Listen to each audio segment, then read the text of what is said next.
ahead on 12 News, a Brooklyn Park man with a mind for movies, how his films have reached impressive heights. Then, Christmas tree dangers. We're here this morning to demonstrate the flammability of Christmas trees. But first, remembering victims of a national tragedy and a Cooper teacher with a unique perspective. 12 News starts right now. 1 week after the school shooting in Connecticut, there's a moment of silence. That silence broken by bells tolling at many schools and churches in memory of those who were killed.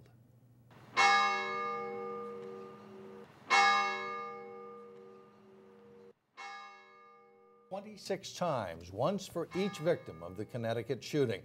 For one teacher at Cooper High School, it brings back memories of a school shooting here in Minnesota. Aaron Herberg was a sophomore at Ricori High School in 2003 when a student brought a gun to school. There were two boys that went to school that day and never came home.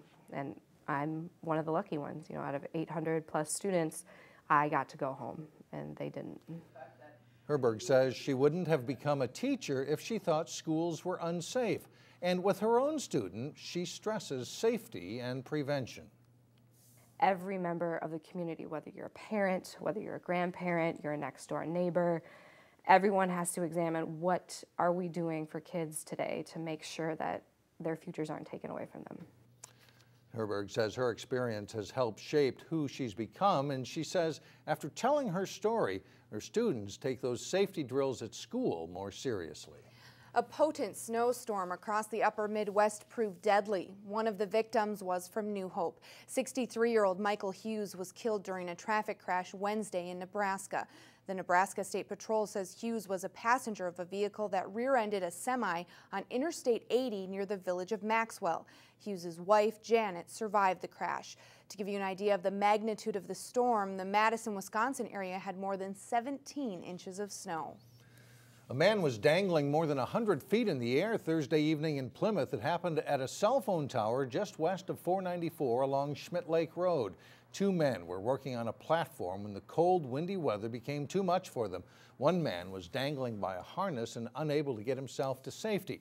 The Plymouth Fire Department called in a team of experts to get the man down. The team, based out of Edina, is specially trained to handle these types of dangerous, high-angle rescues. They performed what is known as a pickoff, where they will attach him to set up a secondary rope system and hook him into that and then disconnect him from his rope system. 3 of the rescuers went up the 100 feet onto the tower and were doing all the work up there.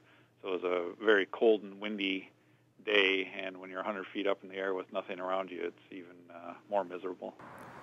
The team, called Minnesota Task Force 1, performed a similar rescue about 10 years ago on a water tower near Southdale. The Osseo School District is taking public input on ways to trim $11 million from the budget. School officials are asking residents to take a survey on the district's website. There will also be 3 public forums coming up in February. The district needs to make cuts after its proposed operating levy failed by a mere 124 votes. Well, Christmas trees are an essential holiday decoration for millions of people. But without proper care, a Christmas tree could become a serious fire hazard. Delane Cleveland teamed up with the Brooklyn Park Fire Department to show us the danger.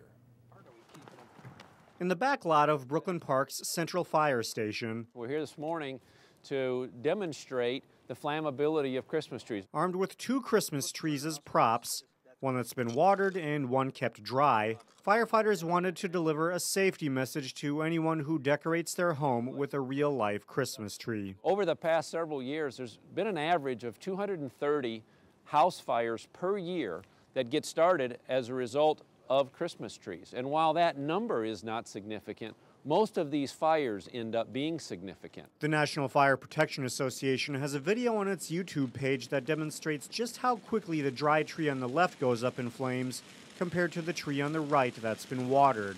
Chief Ken Prilliman wanted to recreate that same scene outdoors in Brooklyn Park. We're going to light the one that we've kept wet first. Using a flare, firefighters tried for several minutes to ignite the tree that's been watered consistently. That flame is about 1,200 degrees. However, their efforts were unsuccessful. That's right, we put them out, we don't light them. Next, they tried to ignite the tree that's been kept dry for the past few days. Got some flame, but it's just not holding. And this time, they surprisingly saw similar results.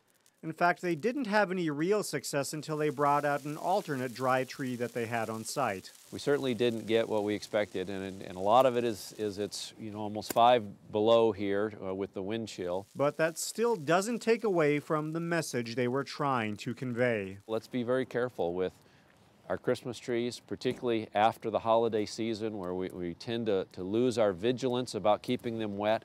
Till they're taken down, keep them wet, keep them away from all ignition sources so that we all enjoy a safe holiday season. In Brooklyn Park, Delane Cleveland, 12 News. And firefighters say many tree fires are started by electrical problems, faulty ornaments, or close proximity to candles. Chief Perlman recommends keeping a tree's water level at least 2 inches above the cut. And I'm guessing that those trees would burn a lot better in your living room where it's nice and warm and where you don't want it. And regardless of the demonstration, if it's in your house, that's all that matters. That's right. Yeah. Well, with Christmas just 4 days away, many of us still have plenty of shopping to do. But thanks to the help of some local cops, about a dozen students got their Christmas list taken care of. It was Shop with a Cop Day. Members of the Champlin Police Department helped students from Jackson Middle School provide gifts for their loved ones. Well, we're shopping with Officer Irish, and we're picking out gifts for our mom and our family members. And it's something that the children can give to their relatives instead of just getting. It's about giving as well. And I think the kids really get a sense of the holidays by actually being able to give and provide to their family as well. It was a way for police to help families that might otherwise struggle at Christmas time. The program was paid for through Champlin's Crime Prevention Fund. Well, coming up, a Brooklyn Park filmmaker whose movies are receiving nationwide acclaim. Then later in sports, it's a key battle in Northwest Suburban girls basketball as Osseo takes on Champlin Park. But first, it's your AccuWeather forecast.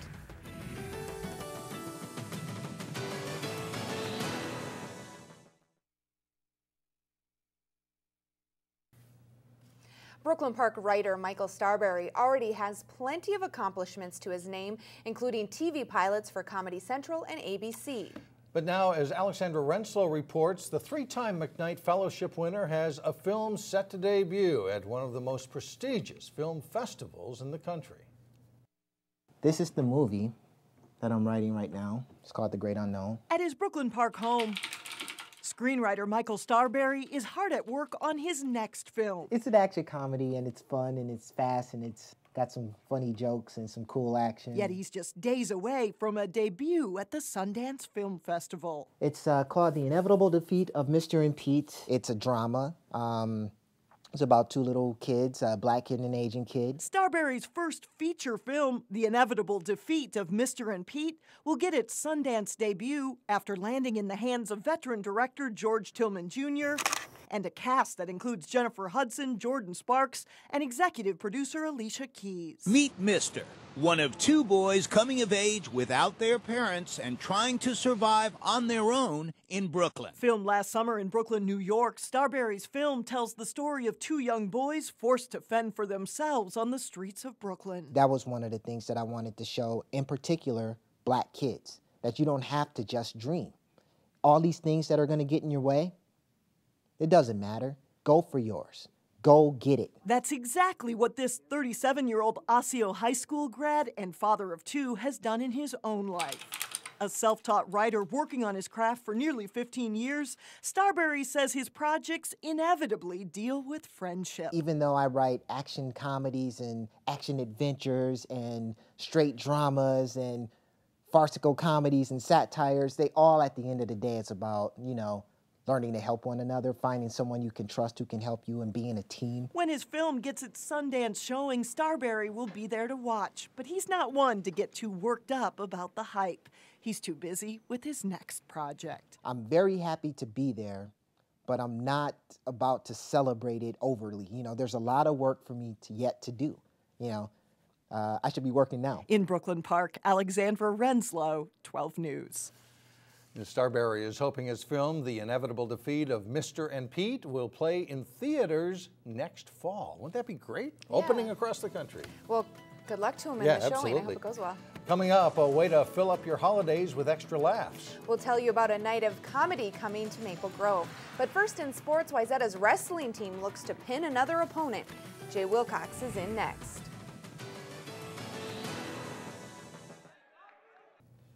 Well, you always hope to bounce back after a loss, especially when you start the week #1 in the state. Absolutely. Osseo meeting Champlin this week. Yeah, and Osseo doesn't lose a lot of games over the years, and so it's kind of an unfamiliar feeling for them to have to do this. The best way to forget about a loss is really just to get right back onto the court.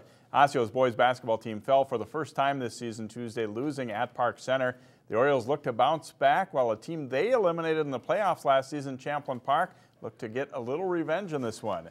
And it's Osseo starting strong. Bridge Tussler gets the steal, and he takes it all the way for 2 for the Orioles. And Tussler sets up Malik Wilson underneath for a 12-4 Osseo lead. The Rebels, though, respond as Michael Sales drives baseline. He gets the hoop plus a foul on this play. And Sales sets up J.T. Gibson. Champlin Park leading Osseo 35-27 at halftime. In the second half, Gibson with no fear. He drives hard for the basket and foul for the Rebels. He scores 10 in the game. And Matt Juneau kicks it out to Gibson. He cans a three-pointer to make it 44-38 Champlin Park. But Osseo fights back. Tussler gets loose on the inbound for the hoop and foul, and the Orioles pull out a 60-53 win. The girls teams from Osseo and Champlin Park also hope to contend for the Northwest Suburban Conference title. The Orioles looking for their 11th straight regular season win over the Rebels. They play tough D. Janae Morton with the steal and layup. Osseo goes up 4-0 just 30 seconds into this game. But then the Orioles offense stalls and Champlin Park takes advantage. Kelly Heitens hits a 3 to put the Rebels up 11-5. Alexis Alexander drives and scores a layup and a foul. She scores 7 first-half points. Champlin Park leads by 4 at the half. Tied at 33 with 8.5 minutes to go in the game, Io Port finds Phyllis Webb driving the baseline for 2. That's Webb with a great pass down low to Port for 2 more, plus a foul, and the Orioles lead this game by 5. Champlin Park comes back, though. They get the bucket here, tying the game up at 38 points, 17 on the night for Zombie, but the Orioles go ahead to stay from there. Maddie Malone inbounds to Webb for 2 of her 12, and Osseo leads by 7. The Orioles get their final 7 points from the free throw line, including 5 from Morton. So Osseo wins 53-46. Cutting down on turnovers after halftime was a key for the Orioles. We talked about moving the ball slower and actually settling it down and running through our plays completely. In the first half, we weren't running through our plays and we were kind of like sloppy. So in the second half, we really focused on being patient on offense. Wayzata's wrestling team competed at the Minnesota Christmas Tournament in Rochester last weekend, placing 15th. The Trojans back at home for a tri-meet against Roseville and Chaska-Chanhassen. Action from the Roseville match at 106 pounds. Wayzata's Boyd Mambua turns Kersley Baugh to his back. Mambua working for the fall. He has to be patient here as Baugh fights, but ultimately gets pinned, and it's 6-0 Wayzata. In the next match at 113, Evan Cluck of Wayzata has Win Nang Ong's arm barred behind his back. Cluck turns him and will get the pin just a minute 20 into their match. The Trojans are rolling early in this one.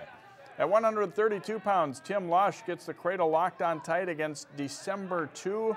And it doesn't take long to get the pin from there. The Trojans get out to a 27-0 lead. To 170, where Tim Karpitsky follows Lush's lead and uses the cradle to score the pin against Hayden Prenslow.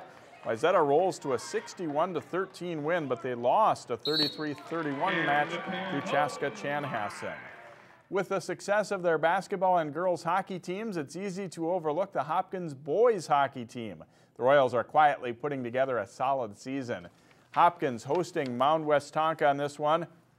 The Whitehawks breakout pass hits a skate. Ryan Davis tracks it down, sends it on net, where Austin Bazal deflects it home for a 1-0 Royals lead less than 3 minutes in. A real highlight here for Jim Copples. He watches great hands controlling the puck.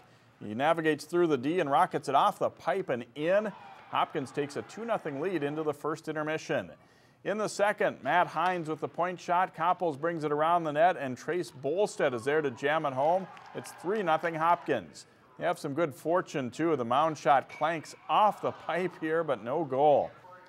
Hopkins removes any doubt in the third as Davis gets to the puck along the wall, beats the defenseman, backhanded home. Hopkins wins 4-0. They are now 8-3. The bad news for them, of course, later on they'll play teams like Edina, Wayzata, Minneapolis. Tough to win a lot of games in the lake, but they're playing well. All right, thanks, Jay. You bet. Stay with us. We'll be right back. If you're looking for a last-minute Christmas gift, why not give that special someone a good laugh? Tickets are on sale now to see Maple Grove comedian Scott Hansen New Year's Eve at Maple Tavern. He tells Renee Bonneau why home is where the humor is. Do we have any Lutherans here?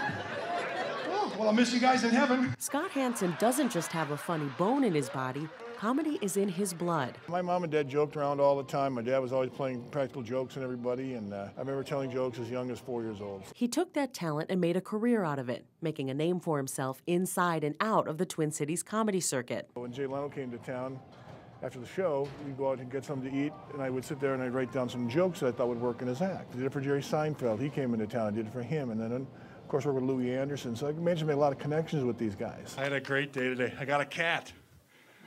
Yeah, right front tire. Boom. Despite offers to move to bigger cities, he's lived in Maple Grove for more than 25 years, and he says he hasn't had to go far for funny material. Everything is Maple around here. I took the Maple Street to the Maple Road, came down the Maple Cul-de-sac, down the Maple Curve, down to the Maple, and I was at Maple Tavern.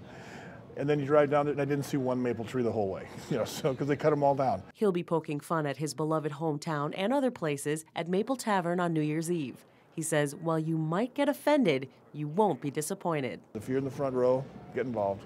We're going to have some fun. For Weekend Showcase, I'm Renee Bonneau.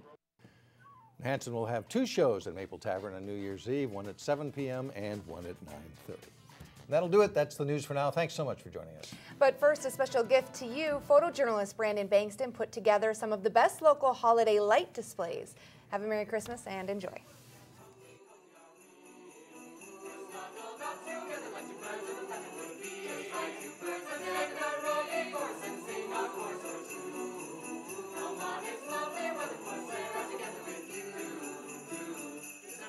Party at the home of